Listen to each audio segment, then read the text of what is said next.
Kamu sadar nggak, kenapa judi online susah banget diberantas padahal bandarnya udah terang-terangan?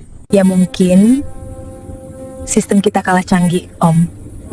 Salah, masalahnya bukan canggih, tapi butuh uang 3.000 triliun itu pelumas ekonomi paling gampang. Negara butuh perputaran uang, dan duit judi itu yang paling cepat muternya. Gila. Jadi maksud Om negara kita ini disuap sama duit kekalahan rakyatnya sendiri? Tepat. Lewat pencucian uang ke properti dan kripto, duit haram itu jadi pajak tak resmi yang membiayai kenyamanan para elit. Kita nggak lagi perang lawan aplikasi, Widya.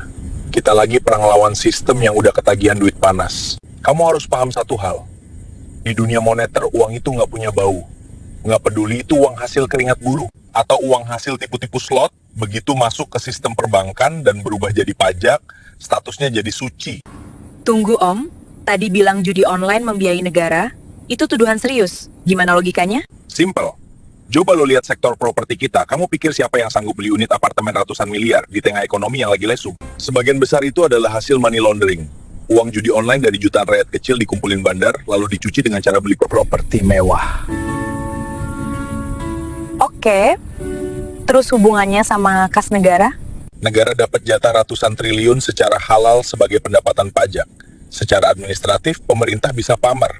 Lihat pendapatan pajak kita naik, sektor properti kita tumbuh. Padahal bensinnya adalah air mata orang kalah judi. Jadi, pemerintah seolah punya saham di setiap kekalahan rakyat. Tiap kali ada orang depresi karena saldo ludes, ada sekian persen yang masuk ke kas negara lewat skema pajak tadi. Exactly. Belum lagi dari sisi perbankan, uang judi yang muter di payment gateway dan fintech itu bikin likuiditas bank melimpah. Bank jadi punya duit buat beli surat berharga negara. Secataknya, utang negara kita dibiayai oleh duit yang asalnya dari meja judi. Pantesan pemberantasannya kayak main kucing-kucingan. Kalau judinya beneran mati total, likuiditas bank kering, pendapatan pajak properti anjlok, dan ekonomi semua kita bisa kolaps. Yang dikorbankan, ya 9 juta rakyat tadi, termasuk Gen Z yang masa depannya digadaikan buat bayar bunga pembangunan yang salah sasaran. Gila, ini bukan cuma soal moral lagi, ini soal negara yang sudah kecanduan narkoba moneter bernama judi online.